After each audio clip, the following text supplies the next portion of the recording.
Roger Ebert said, "No good movie is too long, and no bad movie is short enough." Today on...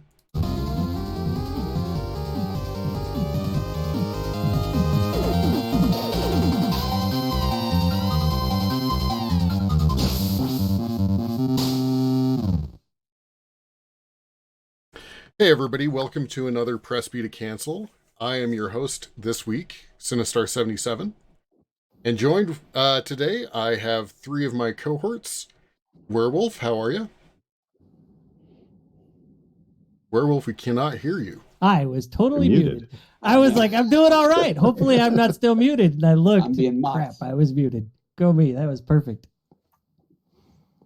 I'm also joined by GP, Guy Prime, the Retro Therapy. How are you? Doing well. Glad to be here. Super hyped. Awesome. And last but certainly not least, Sick Jake. Sick Jake, how are you doing? I'm doing great. I'm glad to be here this week. Awesome. Well, this week we are talking about that ever-present holy grail that fails nearly every time: video games turned into movies. Oh. You know, in prep for this episode, I had to go look up Uwe Boll. Well, everybody's favorite. Yeah. Before we get started, can I interject real quick? Yes, please. The elephant in the room here is going to be some of the earliest work that has been put out there. The Mario Brothers movie that was god-awful. We might talk about very briefly a few of the other classic ones, Street Fighter and such, but I think we're all kind of making a concerted effort to not dive too much into those, as we have tread through that territory on the channel before, and we might be addressing other famously good or bad films. So don't at us, internet world. Well, there goes my list. For not mentioning those things. And if you want to know anything about like the Super Mario Brothers movie, I cannot highly enough recommend checking out The Gaming Historian, who I don't think knows that we exist. But if you do, Captain, good to see you. The unofficial sixth member. He knows we exist. I hope He so. turned us down. Oh, okay. Yes, he did. It's and okay. that's how I got the polite. job. But anyway, yeah, check him out. He does a great episode on it. But other than that, I just wanted to say we're not going to mention those too much. Let's get to it. Thank you. Awesome. My fellow Presbyterians. Presbyterians, welcome one and all. So in the research, I felt compelled. I had to go look up Uwe Boll. And I went to Rotten Tomatoes and tried to find a good Uwe Boll movie. His highest rating as a director is a 25%, and that is not a video game movie. His highest rated video game movie is a 9%, and that is Postal. 9%. That's called speedrunning. He speedran the movie. He did. You got me wondering what the 25% was now. As a director, it was something of Wall Street, not The Wolf of Wall Street, something of Wall Street, and I can't remember the name, but yeah, his highest rated movie, he's a producer, and I don't remember the name of that one either, but that was only a 40%. So this guy is batting, regularly consistent at least, right? Like, I think he was just taking advantage of, was it German tax credits or something like that for funding for these trash fires? Absolutely. Yeah. Yeah. While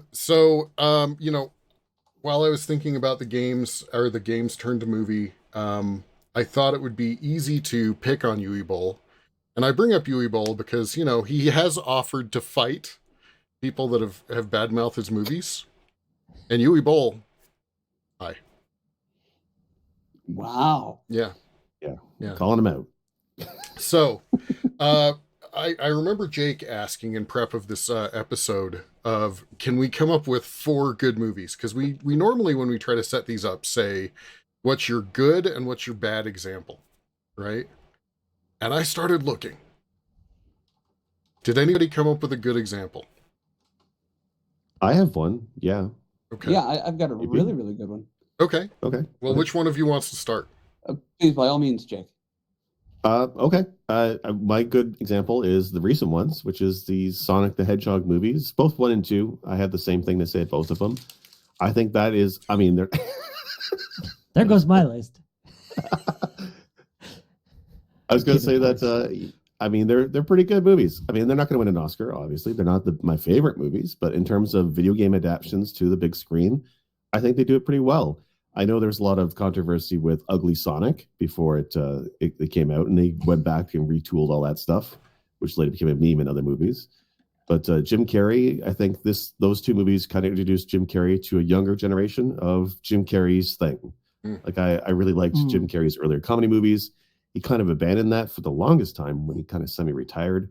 But with Sonic the Hedgehog and his role as Robotnik, he kind of brought that back. I thought he was pretty funny for the most part. Again, not his best work. I mean, I'm kind of sad to hear that. I think he's retired from acting after Sonic the Hedgehog 2. I think I liked him. But yeah, I think he may come back. I mean, actors always say they're retired, but then, maybe he wants money and he'll come back. But that's what he said after this movie. But he was great as Robotnik. I mean, I don't know if they pulled much from the Sonic lore, which I'm always continually surprised that there is things called Sonic lore because there's comics and TV shows and all this stuff. But the overall movie plots were movie-ass plots, and they worked okay with the source material. The second movie especially had so many Easter eggs with sound effects, and the poster was using the cover art or elements of the cover art when they put it together. A lot of Easter eggs with the Sonic movies that kind of appeal to the old fans. And the movie is good for my kids. My kids liked it. And it's one of those movies where I can watch it and not want to poke my eyes out, right? Like Angry Birds with my kids was eye-numbing. I don't have a list to throw up in the air, but that's oh my God. Actually, it's I funny. haven't forgotten about Angry Birds. It's funny that you say that. I pulled up a list of video game movies on Rotten Tomatoes, and top of the list is Angry Birds. It's a good movie. I enjoyed it. I don't know that I saw the second one. But you know what? It's a fun family movie. It is. Yes.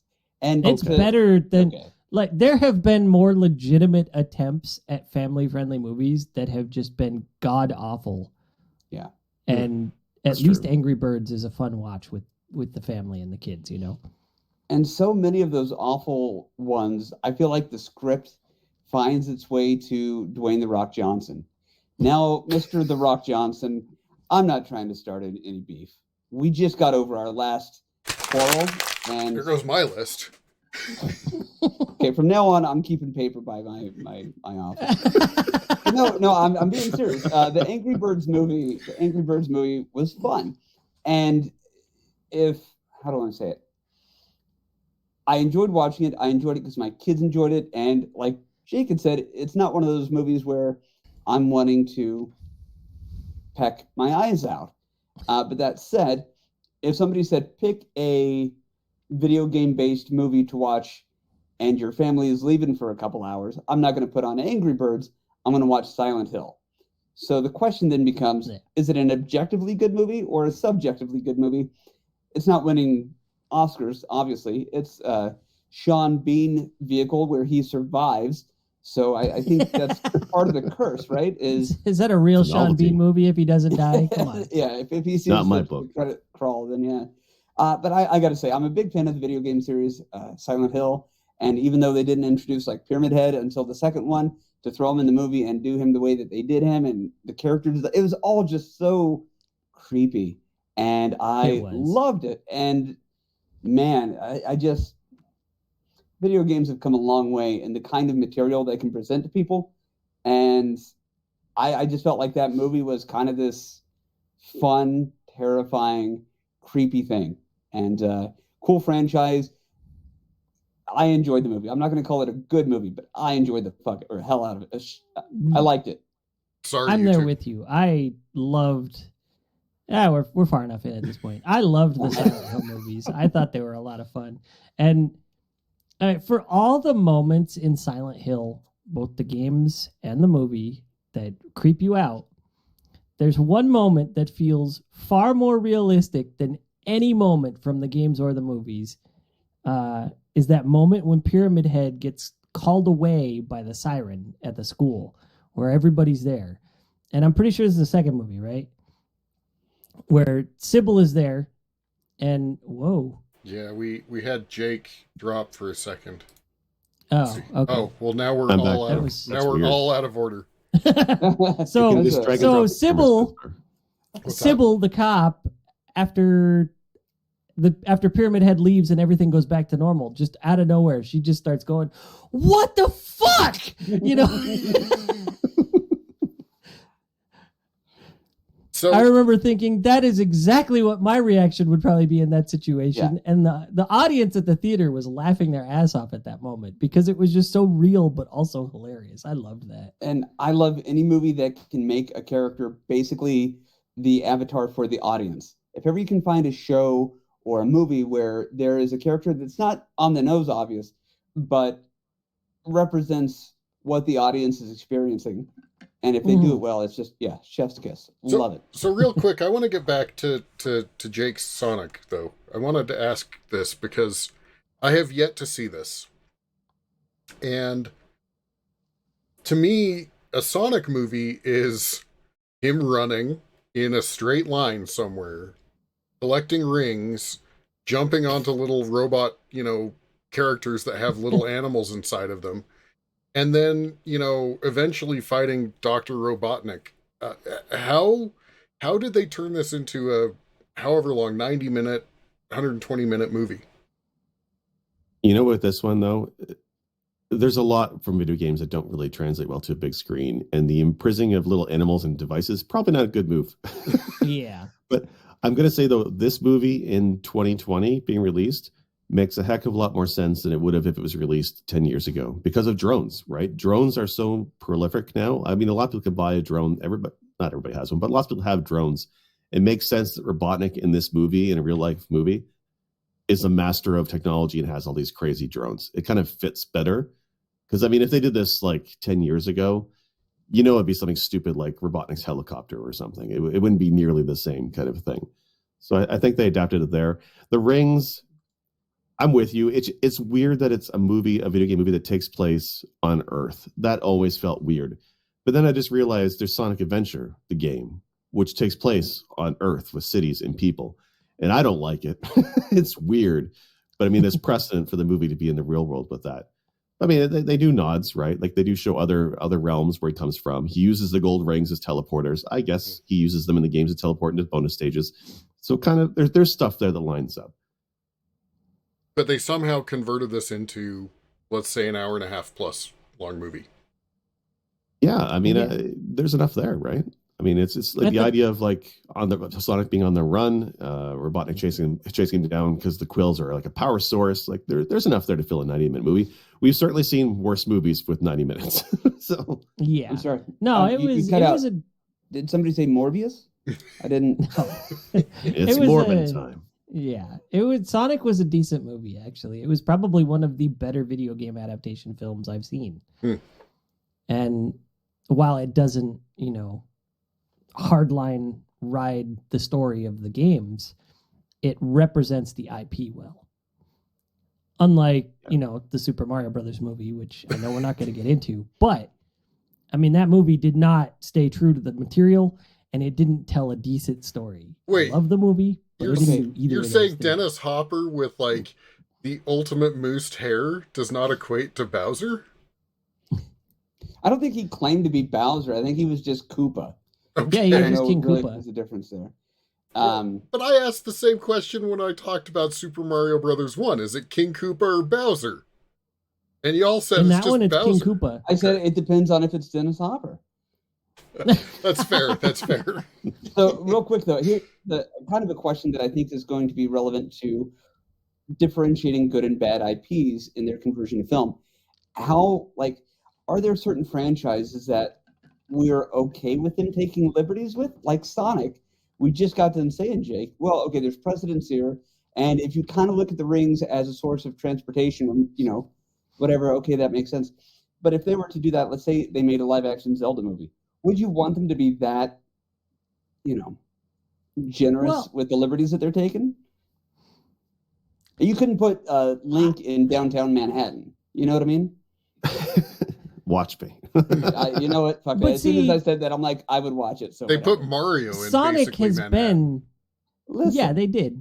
And Sonic has been kind of in every sort of world. He's been in a world that's entirely inhabited by animals. He's been in a world that's, Robotnik is the only human, but he's also been in Sonic Adventure where there's clearly, there's a president and, Yeah.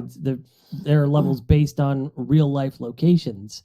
And then Sonic 06, which God knows what the hell they were thinking with that one, but it's a world of humans and animals living together, Mass much hysteria. like in the Sonic movie. So there's precedent in the games for the way they set up the movie.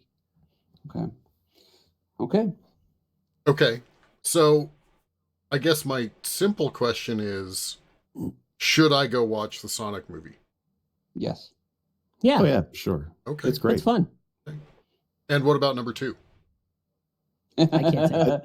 Two is no. Okay, 2 has Idris Elba, which Oh, wow. I love the dude. Everything he does. I don't care if it's bad. I still Fantastic. like watching him in it. He does Knuckles' voice, and I think it's good. I think it suffers what like a lot of movies that have sequels do, where they add more characters, which is maybe not necessary. The second movie does add Knuckles, but also adds Tails and fuck Tails. So I don't think Tails. But you know what? Points DuckTales. to It's DuckTales. You're misreading it. DuckTales. points to the production company for giving the voice actress of Tails the role of Tails in the movie. Yeah, that's You true. know what? You know what video game movie had too many characters? And we're not going to talk about it, but Street Fighter. Sorry. I That's usually true. I've said this in a previous podcast, so I'm going to say it again. If you watch Street Fighter with the expectation that it is actually a comedy where they didn't realize they were doing a comedy, it's a fantastic movie. I'll have to do that because I've still never seen the movie. Yeah, go into it realizing that it's a comedy where the actors weren't told. Raul Julia, especially. Except for Raul Yeah. Julia. No, he was fantastic. Raul He's Julia amazing in it. carried Always. that. But if you look at every other character as like a farcical version of themselves, it's hilarious and wonderful. Here's my thing. And again, I know we're not going to deep dive into Street Fighter, but my heart goes out to most of the second and tertiary characters in that movie who wrote home and told their friends about this because this was going to be their big break. Yeah, Kylie Minogue, right? Yeah. Yeah. She did okay. Who? Cammy. Is she? Cammy. Is Kylie Minogue? Uh-huh. You know who she is? Oh, I'm thinking of Demi Lovato. No, Kylie No, Minogue. not Demi Lovato. Who's Kylie Minogue. a British actress and musician. Australian, actually. Australian, that's Yeah, right. Australian, Australian. okay. That's what it was. Okay, sorry, but I was right. Australia. There is a music connection there. Okay. Yeah. Yeah. Yeah, I don't know. But All again, right. we're not deep diving into Street Fighter. I would love to, but not today. All right. Well, getting back to Silent Hill, a couple years ago, I streamed a let's watch party whatever with the Amazon Prime yada yada on Twitch, right? Where we watched Silent Hill, and I think I enjoyed it, but I was also streaming at the time, so of course I was paying attention to chat and yacht. And I'll be honest with you, I don't remember the movie. Well, you were distracted. They they sort of swap some roles where the primary character is the mother instead of the father, but it does follow at least roughly a similar plot line to the original game. And there's a lot of allusions and mentions and things brought in from Silent Hill 2 that were put into the first movie. So if you kind of mesh 1 and 2 in a weird way, that's kind of what the movie turned into. Well, I would argue that 2 is a better game. I'd agree. Yeah. So One was more groundbreaking, but 2, I mean, they established what they were okay with doing, and then they said, let's add in a few more kind of messed up elements and a whole lot of symbolism. And I think that's kind of that's part of why I like the IP. Everything that you see and every character that's there kind of in their hellscape is heavily symbolic of another event, which is brilliantly done. So, big fan. And, putting a guy with a big fucking pyramid head and a gigantic sword. You know, I mean, terrifying. Yeah, how many materia slots did that sword have? Right. I was going to ask, because I never saw the Silent Hill movies, and I only played the first game.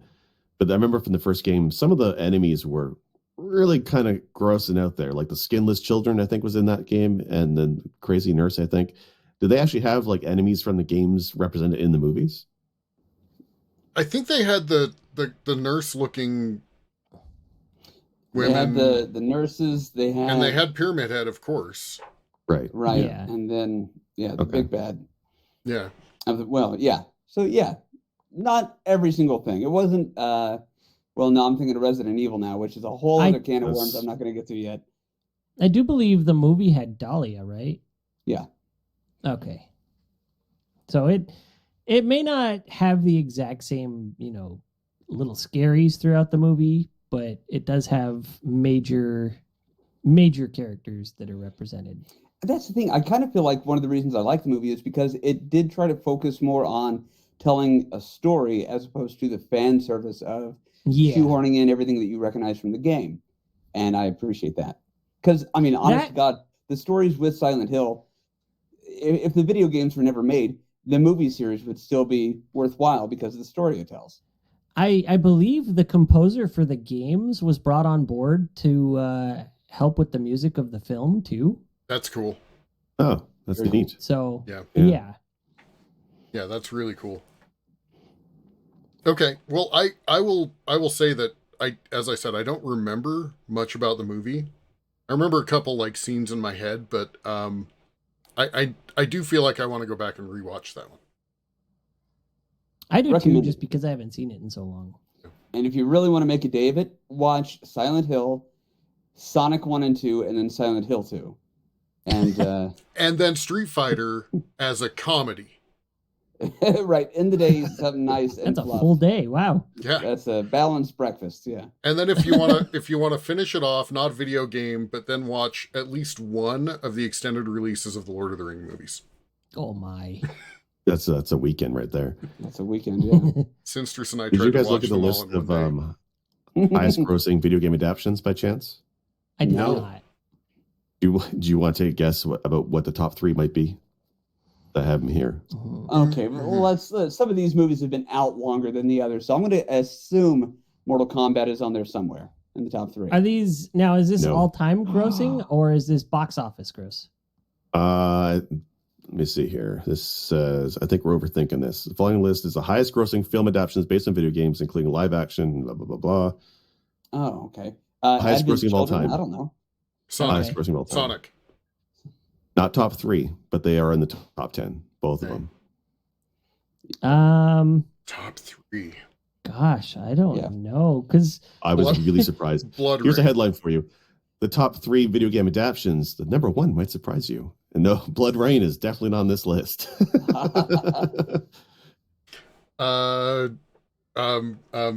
Dungeon Siege. Name of the King. Also not here. Was that Jason here. Statham? It was, and it was another Uwe Boll. That was Uwe Boll? Oh my God. So bad. Number 1 with 439 million. Yeah, 439 million at the box office was Warcraft, which I actually watched that one, and it was bad. The CGI had the uncanny valley effect to it. It just really was gross. Number 2 is Detective Pikachu, which is pretty good. And number 3 is Dwayne The Rock Johnson joint. That was Rampage. Rampage number 3 with over 400 million at the box office, which is mind blowing to me that actually did that. So I want to say something because I put together a list of 3 movies. That one was number 2. You said 3. Rampage is 3. Okay, what were the first 2 again? I didn't catch them because I was busy with something in Warcraft chat. and Detective Pikachu. Okay, so that's weird because I guess that's not weird. Yeah, because Rampage made 428 million on a 140 million budget. It said it peaked Detective at number Pikachu, 2 for a while, but it's 3 now. And Detective Pikachu was 433 million on a 150 million budget, which is funny because they both grossed about the same amount and cost about the same amount. Okay, but let's look at this. What's the big draw to Rampage? Is it the IP or is it Dwayne The Rock Johnson? I would argue it's Dwayne The Rock Johnson. Were there even monsters in that movie? There are 3. There are 3. Well, Okay, yeah, so this is there's- one of the there's movies on Eddie- my list. There's okay? Eddie. I mean, what's the name of the monsters? Eddie and There's like no, it's George. There's Yeah. Ralph, and there's Lizzie. yeah, that's what it Right. is. So yeah, it's got, the giant gorilla, it's got the giant wolf who you get to see jump out of the forest in the trees before you see it. The first time you see it, it jumps out of the trees and eats a fucking helicopter, okay? So this is a jump. This is a jump On scare brand. moment. It kind of, well, no, because it's all done slow motion, Oh. and you get to see this entire troop of soldiers basically get eaten out of the sky in their helicopter. It's crazy. And you get Lizzie, who turns up sort of later in the movie because they didn't realize this was going on until too far in. But I'm glad it's on brand with the IP because I remember the trailers and not knowing what the hell that movie was about. I didn't even realize the it was an adaptation trailers- of the game because I love the game, but I didn't even I realize. didn't either at first. I thought it was just like a weird fluke that there was this gorilla named George in this movie called Rampage with The Rock. And I was like, oh, wow, that's bizarre. And I later looked it up and like they referenced Lizzie and I was like, no way, it's the game. I think I saw the trailer and I was like, oh look, like we needed another Godzilla movie. Yeah, You're it muted, probably GP. did get a little overshadowed by the Godzilla films at the time, but Yeah, we it can't was hear a you, fun GP. movie. It was worth a Still watch. muted. All right. Well, if you need to drop and come back, I now know the magic of fixing the cameras. Hear me. Oh, wait. Oh, We can sort of hear you. You're Underwater. back. I'm so sorry. Oh, wait. That actually Okay. kind of worked. yeah, it sounds like you're on the camera mic now. All Okay, right. I'm gonna. Yeah, we'll see you in a minute. Folks watching Yeah. YouTube, I know if you're listening later, you don't have this problem. But folks on the YouTube, it's going to get a little weird for a second. Yeah. So I wanted to mention, because for the movies I put on my list, I actually like dug a little and found out like the potential for sequels for these movies. And I looked at their Rotten Tomatoes rankings and all this stuff, right? So interestingly enough, Rampage only had a 51% on Rotten Tomatoes from critics, but it got a 72 from viewers, which is kind of respectable. That's good. Yeah. Detective Pikachu got a 68% from critics and a 79 from But I mean, viewers. that has Ryan Reynolds. That's automatic money. Right. Okay, Now, but that- here's the funny thing is Warner Brothers, as of December of last year, 2021, still wants a sequel to Rampage. It did well enough to where Warner Brothers wants to make a sequel to that. Man. Now, Detective Pikachu did better, and there's absolutely no chance of a sequel to that one for some reason. Yeah. And Which that was is a great so movie. weird I to liked me. Detective Pikachu. it was resulted. Yeah, it was very good. well. Yeah, And it felt like a true sequel to like a true but distant sequel to the original animated film as well, because it sort of Yes. referenced that same Mewtwo and all that stuff, which was really neat to me. It took me back, over 20 years to when I went and saw that in theaters, and I was like, oh, this is cool. Can you guys hear me now? Yes, Okay. you are on your camera mic, but we can work with that. We can work with No. that. That's fine, GP. Okay, I'm so sorry. So, but that was my point. Like with Rampage starring Dwayne the Rock Johnson, what was the draw? Was it Rampage or Dwayne the Rock Johnson? But if you apply that to like Detective Pikachu, you could make an argument for either I wanted to see a Ryan Reynolds movie or I wanted to see a Pikachu movie. You know what I mean? So I think True. it absolutely should be on top of the Rampage movie. Having not seen the Rampage, but just on that logic alone, that's where I'm at. Yeah, where's the money? Is it the person or the movie? Right. Definitely The Rock in the Rampage case. With Detective Pikachu, though, honestly, when I heard Ryan Reynolds was cast, I was kind of disappointed. I was kind of on Team Danny DeVito for Pikachu. Yeah, of Oh course. my God, He that didn't was even so know who Pikachu was when people started asking him, are you going to be Pikachu? He was like, what the hell's Pikachu? I just found out Danny DeVito directed Matilda. If you guys remember that, I watched Yes. that with my I kids. knew Yeah. that actually. I did know And that. he first off, he's a fantastic actor. I've loved him since Taxi. Yeah. When I first discovered that on Nick at Night. But then the credit crawl started, and it was directed by Danny DeVito. I'm like, now I love it even more. And if you want to see his naked bare ass, big fish. I do. Big fish. Yeah. Yeah. Yeah. Was that his or was that a stunt butt? Well, It was a Danny DeVito-esque backside. Okay. There can only be so many. There's one more good movie I want to mention. Yes, please. And it's Uncharted. It just came out this year. I've not seen Did that you one see yet. it, GP? I did. I did. Okay, now I don't want to say it's a great movie because it's not. It's a decent movie. Okay. Okay, so having played the Uncharted game in the last year for the first time ever, the movie felt very in line with the first game as far as building the relationship between Sully and Nathan and setting the stage for what this movie franchise will be, because apparently it will be a movie franchise going forward. It's going to get more. And I'm sorry. It feels like an Indiana Jones wannabe movie. I get that. Well, I was going to say, is it Tomb Raider with a dude? Kind of. It's That's very Tomb Raider, Indiana Jones kind of deal, but it's probably more like Indiana Jones because it is more focused on the humor side of things than the exploration. Factual. Okay. First off, I was more hype, and I mean no disrespect to Tom Holland or to Mark Wahlberg. Big fans of both of them in a lot of ways. But when the casting rumors had been Nathan Fillion, I'm like, well, that's perfect. I know. Well, yeah, and but we're all stands for and that's fine. But by the time I saw the movie, I was entertained. But the minute that I left the theater, I started thinking to myself, why did they have to airlift the ships? How the fuck did the ships get there in the first place? And then the whole movie started to, and I hate that I'm that way. I know it's not a documentary. I understand that. Like, Wife Wolf was doing the same thing when we were watching toward the end. She was like, these ships have been in the open air to a degree, and nobody has ever discovered them until now. What the hell? Right. She was all in up until that point, and then she was like, "Nah, I'm out. This is bullshit." You continue. You continue to describe Tomb Raider. I feel like if there's a Snyder cut of it, it's probably much better. Just like Justice League Snyder cut was much better. I feel like there was more to that movie that kind of got edited down to the final product that we got.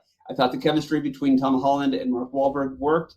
And, I just felt like the flaw with the movie was the writing or the direction. I'm not really sure. But there were parts that were fun. And like I said, it was a popcorn flick, entertaining, but don't think too much on it. And I haven't played the video games, so my references only go so far. Video games are a blast.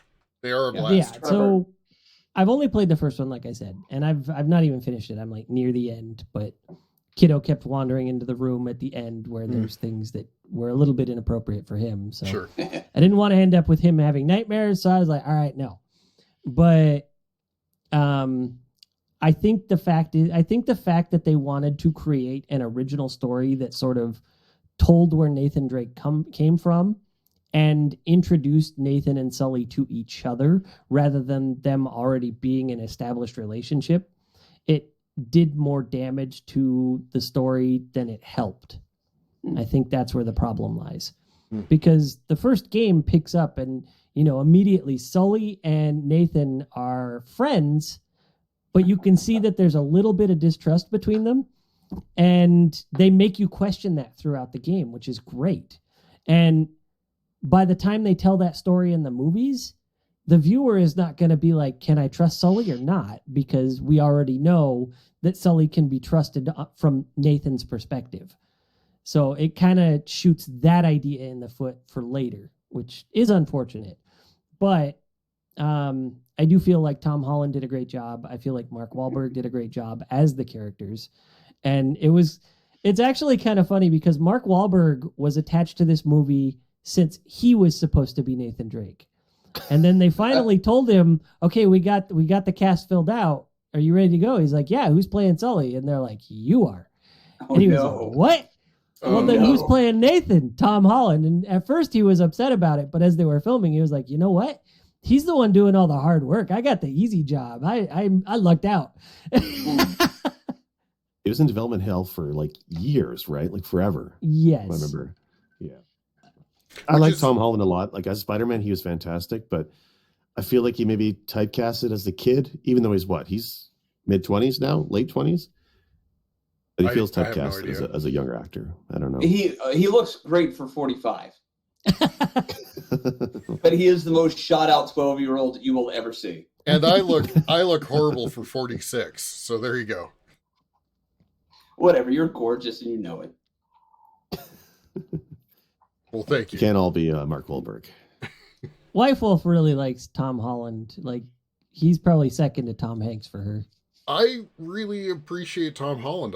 I've enjoyed. She likes the Toms. Yeah. I've really liked. I think I've liked every single Spider-Man that he's done. Mhm. Absolutely. I don't know him in many other franchises, so that's really kind of my experience. But He seems to be a good dude. I think when I first heard about his casting, I thought he was going to be a bit of a ne'er-do-well, but no, he's pulled it off. He's done well. Done good. Uwe Boll, I think, in this example, is the ne'er-do-well. Yes. The ultimate. So Wolf, we kind of spun into. So your example is the Uncharted movie. Yeah, well, like I said, I had a list of movies because they were all kind of good, but nothing great. So that's why I had Detective Pikachu, Rampage, and Uncharted. Okay. Well, I'm gonna touch just a little bit on the movie that I decided to at least do my homework on, and we can discuss for a minute. And that is Doom, the 2005 Doom movie. On Which, paper, it Johnson. works. Yeah. well, on paper, it absolutely works because I feel like more than a lot of movies, they tried to honestly make a movie out of a video game. I really do. Instead of being like, hey, we have this intellectual property, and yeah, there's some names that we'll use, and yeah, there's a coked up, actor, and we'll just go with it. I feel like they looked at it and they're like, Doom 3, and it seems like it really bases itself on Doom 3, which came out in 2003, I think. That sounds right. Yeah, and it really pays homage in a way that fails to the game. I know. I think yeah. I know exactly what you're talking about. The first person part? Well, and that's honestly to me the greatest part of the movie. It's amazing because doesn't the Doom theme kick off and everything? I don't know and if it's it goes the Doom all first theme, person? but it's very much a Doom-esque theme, at least. Like, it's this guitar heavy, like, like you're running from point A to point B, and you've got these weapons, and you're out of ammo, you pick up ammo, and so... You know what, though? For that whole movie, it's very traditional film, right? And then you get that moment. Yes. That just is a total homage to the Doom games. And it only lasts a couple of minutes. It doesn't overstay its welcome. And it's just such an amazing moment to experience the first time. And I looked up the trivia on this. That moment that, takes a couple minutes to pay true homage took 14 days to film. That one part. Why? I don't know. Oh, weird. Well, the game is very hard, so I imagine that is part of it. Yes. But unlike the Doom that came out in 2003, they figured out how to apply flashlights to weapons. No mod necessary. Yeah. No mod necessary. No. I mean, when it comes to movies, like there's certain directors that have a certain style, or there's certain movies like Snatch has some montage scenes, or like I think Cowboy Bebop has a certain style. There's certain media that has certain odd style to it that stands out. So the first person scene may be like out of place in a way, but I think for that kind of movie, if you're going to do a first person view of anything, it belongs in Doom, and it sounds neat to me. Mm-hmm. And also, isn't Doom the movie with like a crazy good cast for what it is? That's part of my notes that I was going to bring up is there's been examples through cinema history where a cast does not solve a bad movie, right? Yeah. And this is a good case because it's Carl Urban, it's Rosamund Pike, it's Dwayne the People's Elbow Johnson, and he does do a People's Elbow in the movie. I'm not kidding. Of course he does. If he didn't, I would be upset. Yeah. So, Yeah, once again. Oh, and then of course, the other guy that I like a lot, Ben Daniels, who was in House of Cards. I liked him quite a bit in House of Cards. But So, do we want to see more video game movies pay that kind of homage? Like when the next Mario thing comes out, do I want to see Chris Pratt running left to right and platforming? do we want to see? I wouldn't be surprised. I wouldn't be surprised if the opening credits does something to that end. Yeah. Yeah. Yeah, I am like, and I get more worried every time they speak where they're like, no, Chris Pratt's going to be great. He's not going to offend Italian people. He's not going to block. And I'm like, oh, Chris Pratt's going to just destroy this thing. Well, he did say on social media or an interview or something, I think he said, where, what did he say? People aren't going to expect his performance, or this is like the best performance he's ever done, or something to that effect, where like he's very hyped about this role and he thinks that he's going to blow the audience away.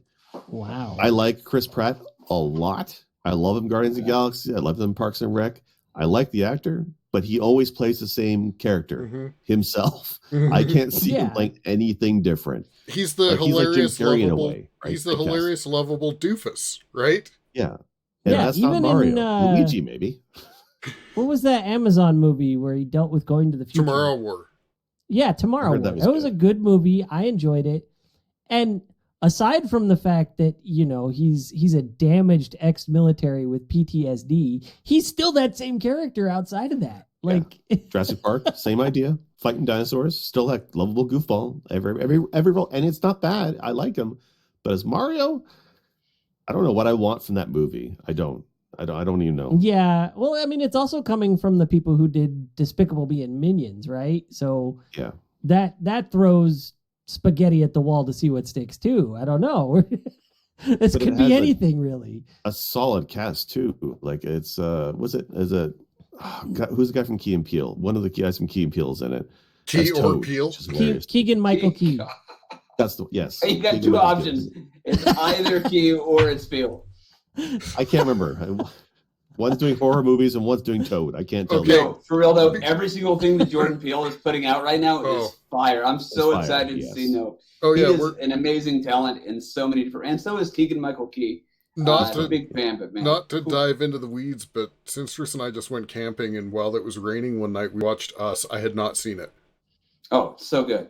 Holy shit! If you haven't seen Us, watch Us. It's not a video game movie, so we'll move on.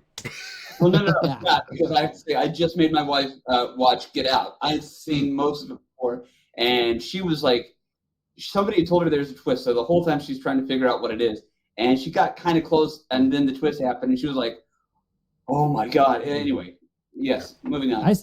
I don't know anything about that movie. Oh, you got to watch them. Very little. Everything that Peele has put out, watch. I'm telling you. Yeah. Okay. It's really good. I heard. Yeah.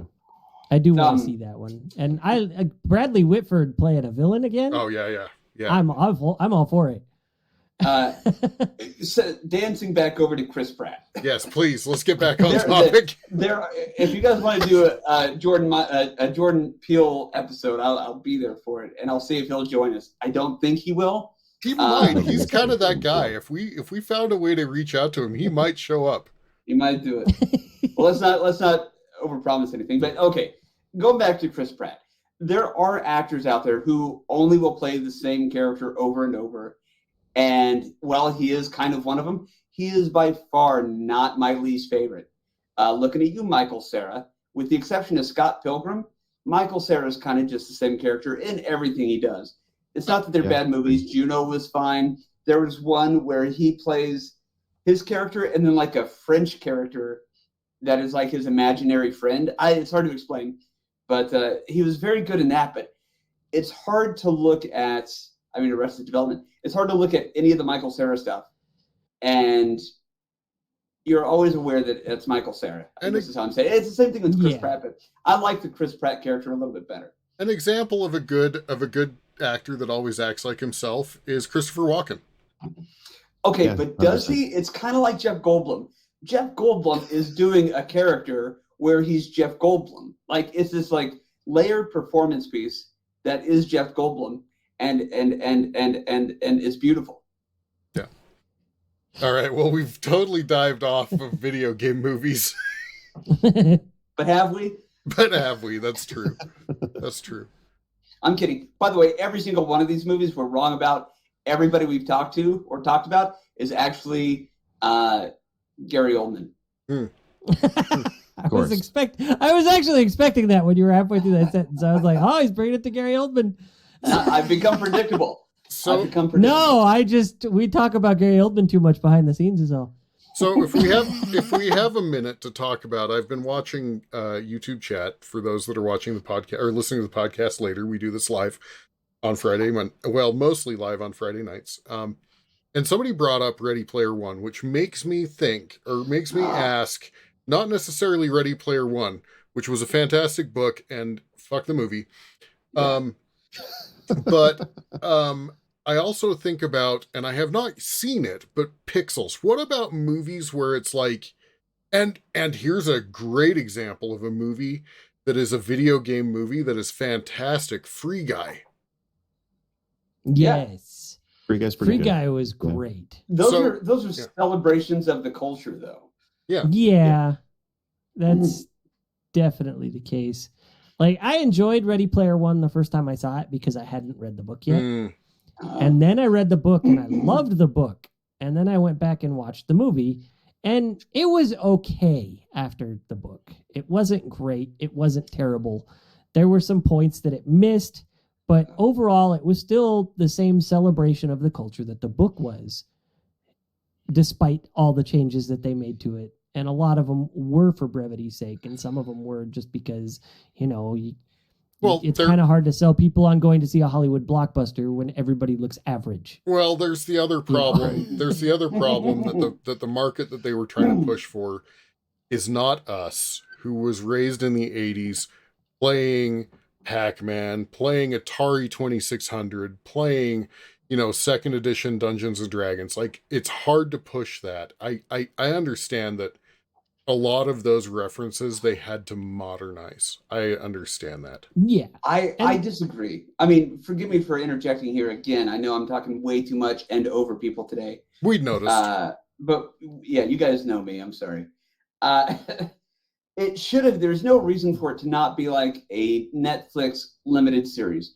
If instead of shoehorning all of that and compressing it and gutting it so it could be an 1.5 to 2 hour long thing, it should have been an 8 or 9 hour spectacle on Netflix. They have the budget for those now. They're doing those left and right. And I still think they could do it, especially with RP2 that came out last year or the year before. But I mean, there's way too much nerd culture and things that deserve to be acknowledged as Easter eggs, because it was an entire book based on Easter eggs. Yeah. And to gut it that way was such a disservice. But does Netflix have the budget? I'm looking at you, Netflix. You're choosing all the wrong directions. Okay, forgive me. I misspoke. They can bring back Iron Chef. They can do a Ready Player One thing. Well, Disney Plus by this point, Disney Plus owns most of the IP materials that are Easter eggs, anyways. So maybe the mouse should do it. But and big love to Will Wheaton who did the audio version of that book. And fantastic. It's Chef's kiss. Top tier. Yeah. Anyway, that's my opinion. I would have liked the movie had I never read the book, but having read the book and listened to the book, there is no way that movie was going to do anything justice. So, and I still think Miles Teller is in that movie, but it turns out he's not the main actor. So my apologies. Did anybody see Pixels? Yes. Is that the one with Adam Sandler? I never saw it, so. And Peter Dinklage? Oh.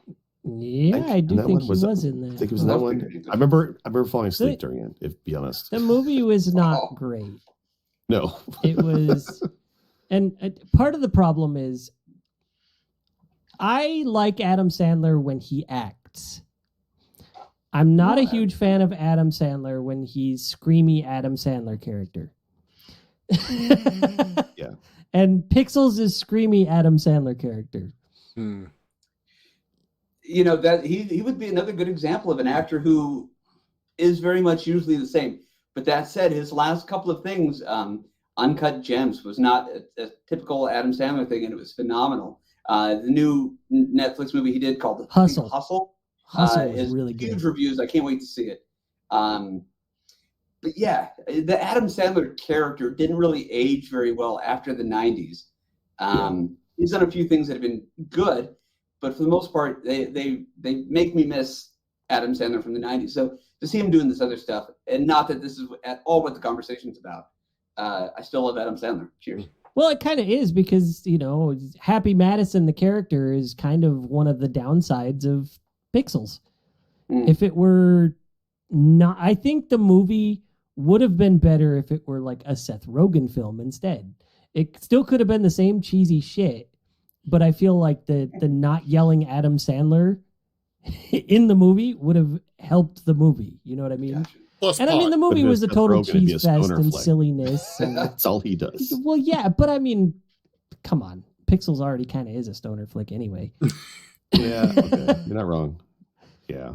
Hey, somebody had to be high when they wrote that script. I'm sorry. But if we're talking sort of movie or video game adjacent movies, this is about as close as you can get while still not being. I wanted to mention Five Nights at Freddy's. So That's a movie? No, it's not yet. And the rights were initially picked up for it in 2015, and it's still not a movie 7 years later. Wow.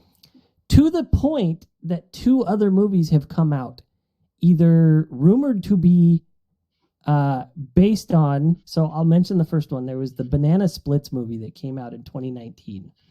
Rumored to be based on the Five Nights at Freddy's script that Warner Brothers had before Blumhouse took the rights to Five Nights instead after a time.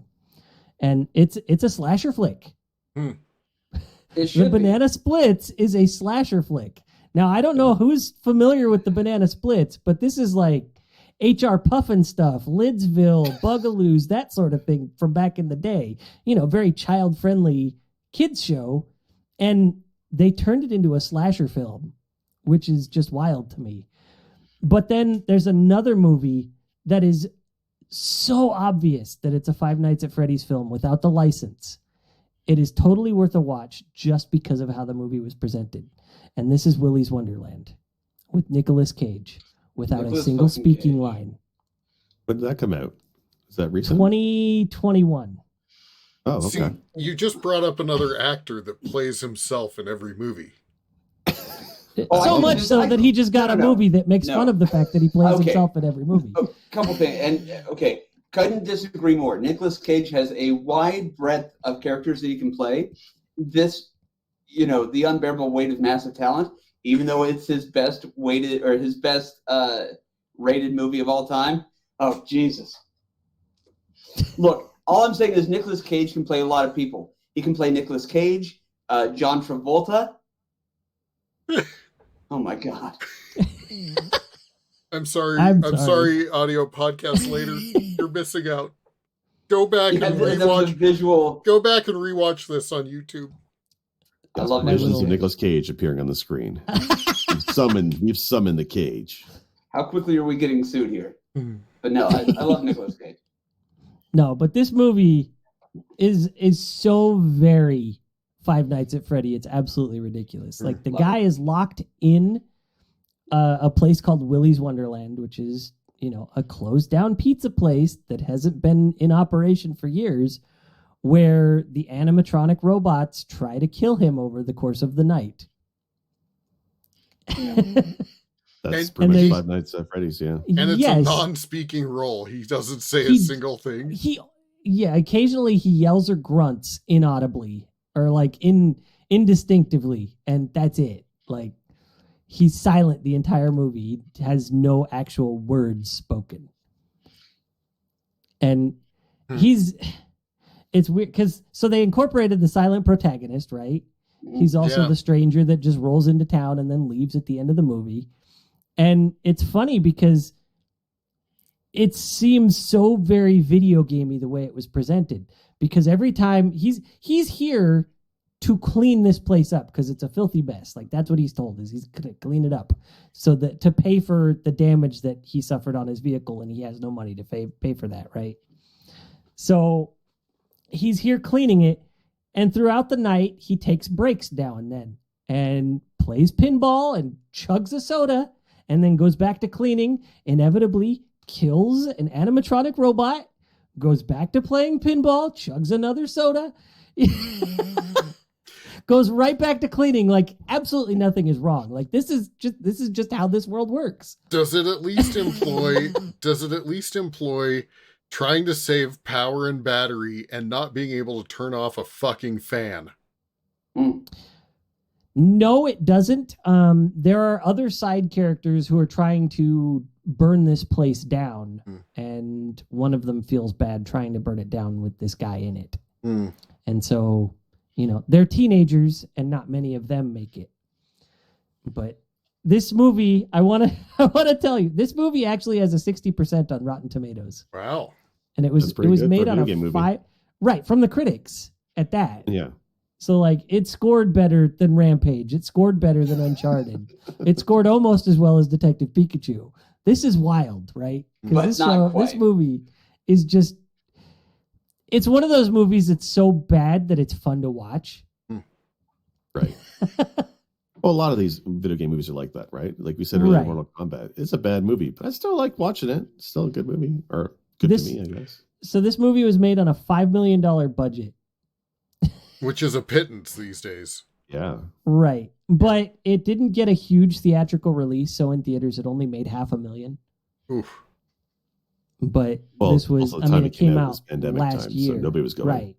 So it was a very limited release. So for the limited release, for what was spent on it, it made something back. Like it did better than Morbius the second time around, right? It's Morbid time. I know I was shitting on Morbius earlier, but I have to say this. The fact that people signed a petition to bring it back to the theaters, and then nobody saw it, and then they started another petition that said, oh, we were all working that weekend, bring it back. I like Jared Leto quite a bit. I don't know who's telling him what roles to take, but I mean, dude's a fantastic singer and actor and all this stuff, but I'm sorry, man, Morbius, oof. Yeah, that's the ultimate troll. Just kidding, man. Try again. It was so funny. And so the studio got wise, and they're like, no, we see it now, or you guys are shitting on us. Here's the DVD. So everybody's like, great, we have a DVD. Cheers. So I do want to say, like, Morbius had a budget of, what, $80 million? And it made $160 million in theaters, right? But the Rotten Tomatoes for that, 16% from critics. Yeah. So Willy's Wonderland is that much better than Morbius. There you go. There you go. Setting the bar. Okay, also, we have to show some love to Willy's Wonderland, because made on $5 million, and about 4.8 million of that was just Nicolas Cage's, appearance fee. That movie was made on $200,000. It's true. Yeah. Can I mention a movie that's coming out that I was pretty surprised about? It's video game related. So Let's do it. A couple of years ago, 2 years ago, I know I can't remember if it's you guys or somebody else talking about movies that were coming out that were going to be based on game franchises. And I was looking at IMDb before, and I noticed that Tetris was on the list. And I'm like, no, you've gone too far. I think it was when Pixels came out. I was looking at other movies, and I'm like, Tetris, how the hell are you going to make Tetris a movie? I saw this. And I was shitting on it for so long. But then I looked it up this week when we talked about this episode idea. It's filming right now. It's going to be a movie on Apple Plus. It's going to star Taron Egerton, who is I love him a lot. He's fantastic. I love him. Wow. His singing voice is just amazing. He's going to be in this movie, and it's Tetris, but they say it's a similar tone to The Social Network, which is also a good movie. Yeah.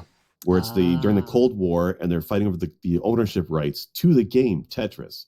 So it actually sounds okay. So I'm interested in that because that's an interesting story. I've seen. I think there was a documentary or something. Like I've at least researched enough to know that backstory on Tetris and like who owns it and when it was owned and where it was owned and who distributed. Like it's a mess, right? It was this. It is. Yeah. So I believe I'm actually Gaming looking forward to that one. Historian did an episode. maybe on that's that, what I actually. was. Maybe that's what I was watching. I did a research paper in college for we could pick whatever topic, but it had to have some research to it. And I remember I spent so much time on this paper, not so much the research of it, which I did, but I did it in such a way that when I wrote it, each sentence started with the next letter in the word Tetris. So it started with the T, and then the next sentence was E, and then R, then T, and all this stuff. And then I arranged the words without fucking with the flow of the paper in such a way that they looked like they were falling blocks. And I remember I got a C on that paper, and I was pissed because the guy was like, that wasn't the assignment. I'm like, my assignment, whatever. Obviously, I'm over it. College was 20 years ago, but still, Tetris. Taron Egerton is great. Fan casting, I would have put Stanley Tucci as the square block, but whatever. Don't you also have a history with Tetris? Or playing Tetris? No. Moving on. Yeah. Taron Egerton should be Wolverine, by the way. Who did I see that they recently called out should be Wolverine? Danny Keanu. DeVito. No, wasn't it like Chris Evans or somebody that they're like, this should be Wolverine? Anyway, I don't know. He's Taron built. Egerton. I for know there sure. was a- Is he too tall? I know there was a push for Daniel Radcliffe. Oh, That'd be cool. No. I mean, no. Dude, what do you mean no? He plays so many weird He can characters. do He can anything. do He Wolverine. needs- Wolverine, though? Have Come you on. seen work. Swiss Army Guy? Oh, I No, love haven't- Swiss I Army haven't Guy. seen that movie, no. Oh, you got He to. played a dead guy the whole time. So much better than what Weekend at Bernie's. Look, I can Because play a he's dead literally guy. dead. I He's can play a not- dead guy too. Not like No, but the again. situations Not like they put him Radcliffe. through, I'm surprised he's not laughing the entire filming. Hmm. Honestly, like, Yeah. Daniel Radcliffe, if you're watching, he's not watching, Mhm. but cheers. Yeah. no, probably not. But But hello. Hi, big fan. hey, Danny, how you doing? Danny, okay. Y'all Oh, are close. you call him Danny. I call him Rad. What's up, Rad? Oh my god. We should also do an episode of just fan casting for upcoming, nerd properties. There you go. Elijah Wood in anything. Oh, I love True. him. Yeah. Well, I know we've kind of touched it a few times, and we've also talked about how there's plenty of property to talk about this otherwise. But I worry sometimes that part of my reasoning that I like the Mortal Kombat movie is like 90% the soundtrack. Yeah. Oh, for sure. Okay. KMFDM. To that note, have you seen the new Mortal Kombat, the one that came out like 2 years ago? Not a fan. The one that didn't have a Mortal Kombat tournament? Yeah. Right. And the one that's like, hey, you have an internal power. My internal power is metal arms. Yeah. Yeah. I'm a robot. That's my magical power. Thanks. I'm a magic guy that has a hat. No, okay, stop. I didn't hate the movie. It wasn't great, but I hope they keep going with it. And Kano was fantastic. Fucking You know whoops. what? You know what? It may not. He was great. At the end, it's probably about as good as the original Mortal Kombat. Honestly, Without the soundtrack. Without the Well, one thing that Sinister liked. you know what? If they released that movie today with that soundtrack would not sell it. I'm sorry. It's a very 1995 soundtrack. It's a good soundtrack, but it's very 1995. But the movie came out in Very nice. '93, so it was ahead of its time. I know I don't know that. I know that we I don't want to get into other potential episodes, but there was that YouTube series that was Mortal Kombat that was amazing. Like Yeah, when it I was saw that and I heard that there was a new movie coming, I was like, I'm in. Yeah. So there were two different things that were done on YouTube. There was an actual series, and then there was like a one-er episode with what's his name who played Jax. Oh, forgive me for not remembering the actor's name, because I think he then went on and did the series. But they did it as kind of like a proof of concept video, and it was like Reptile was a dude who had a skin condition, where like his skin was hard plates, and then Baraka was like this deranged plastic surgeon and dental all that. experiment. Something like that, yeah. So anyway, I remember seeing that and thinking like, this is so dark and so heavy and so bizarre. I feel like that was kind of off the deep end for it, but it got the hype train going for what they eventually put out on YouTube. And then I think they did 2 seasons that were later released on DVD and Blu-ray and all that. So it served its purpose, and all that kind of led us up to the movie that came out last April. But yeah, what a wild ride Mortal Kombat has gone through the past like 5 to 10 years. Yeah, it's definitely moved up there. Like the games that have come out recently, 9, 10, and 11. Well, 9 was a while ago now, but the plots and storylines in those games, I've said before, like if you guys haven't played 9, 10, 11, play it for the story alone. Even the story in those games is good, and it definitely sets the bar high for fighting games to have a good story mode. As cheesy as it is, I still love the story of those games, and I wish they'd borrow more from that to make these movies instead of whatever the hell we got last year. But don't play Magic Arms. Don't play whatever the mythologies, whatever Sub-Zero. That is the one of the few games that I have actually taken out and broken the disc. Wow. Yeah, let's take this great franchise known for fighting and try to make it into a platformer. Didn't they want to do that with more of the characters? You can do that, though, the opposite. I want to point this out. You can't go from fighting game to platformer, but you is sure shit, sorry, can go from platformer to fighting. And anybody who doesn't agree, play Smash Brothers. Like, right there. Love Smash Brothers. Awesome. Well, we've kind of meandered. I mean, I think that's okay because, it's all part and parcel of the discussion. Any other movies that we want to bring up? In games or movies that are influenced by the culture, Wreck-It Ralph is a fantastic movie. I haven't seen it. Yes. The first one's amazing. To the point where they actually did reverse, and it gave us a Fix It Felix kind of game in the style of the old arcade games, and that movie is fantastic. And I brought up Free Guy. If you have not seen Free Guy, it's good. I mean, it's Deadpool, right? Deadpool in a video game world. It's like sweet, naive Deadpool. Yeah. I will say this. It's adjacent to, instead of being, what the actual discussion is. But there was the Silver Surfer video game, and then they did that Fantastic Four Rise of the Silver Surfer, and I would say both were equally difficult to get through the first time. Agree, 100%. I forgot that movie existed. That's how bad it was. The difference is, the more you watch the movie, the harder it is to get through. The more you play the game, the easier it is to get through. So, pretty much. Awesome. Well, anything else, gentlemen? I don't think so. I said my piece several times.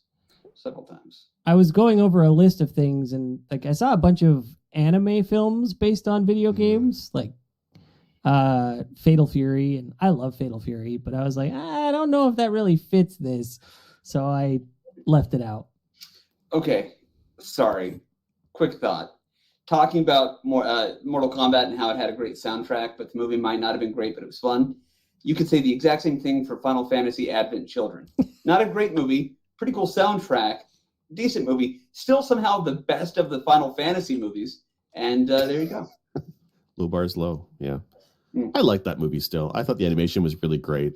Gorgeous. You're right, the plot was not good, but the soundtrack and the fight scenes were very well done. Yeah, agreed. Excellent. Thank you. All right. Well, I appreciate you all being here. I appreciate you all talking about the dumpster fires that are normally video game movies. Yes, there are a few. There's some diamonds in the rough, I suppose. I'm going to go watch the Sonic movies and probably rewatch Silent Hill. And I may even watch a Nicolas Cage movie. We'll see. Dude, I'm pretty sure it's still on Hulu. Go watch Willy's Wonderland. All right. Well, I appreciate everybody being here. Let's see. Jake, where can people find you? You can find me mostly on Twitter, SICJAKE, and sometimes on Twitch. Awesome. And GP, where can we find you? Pretty much, I'm here all the time. If you want to be part of the conversation or have more exposure to any of us, probably more than you'd want. Get on our Discord. If you're not part of the Discord, come join us. We love chatting with everybody, and we have a good time there. And Werewolf, where can we find you? Mostly here. I am mildly active on Twitter, and I don't know. I might start putting some stuff up on YouTube as I do homework for the podcast. Great. Awesome. And I'm Sinistar77. I am streaming again on Twitch on Mondays. Otherwise, I'm here and on Twitter and on Discord. And I'm going to call out our pressbtocancel.com website where you can find links to all of our sources, where to find us, all of that stuff. Yeah, once again, this has been Press B to Cancel. Thanks, everybody.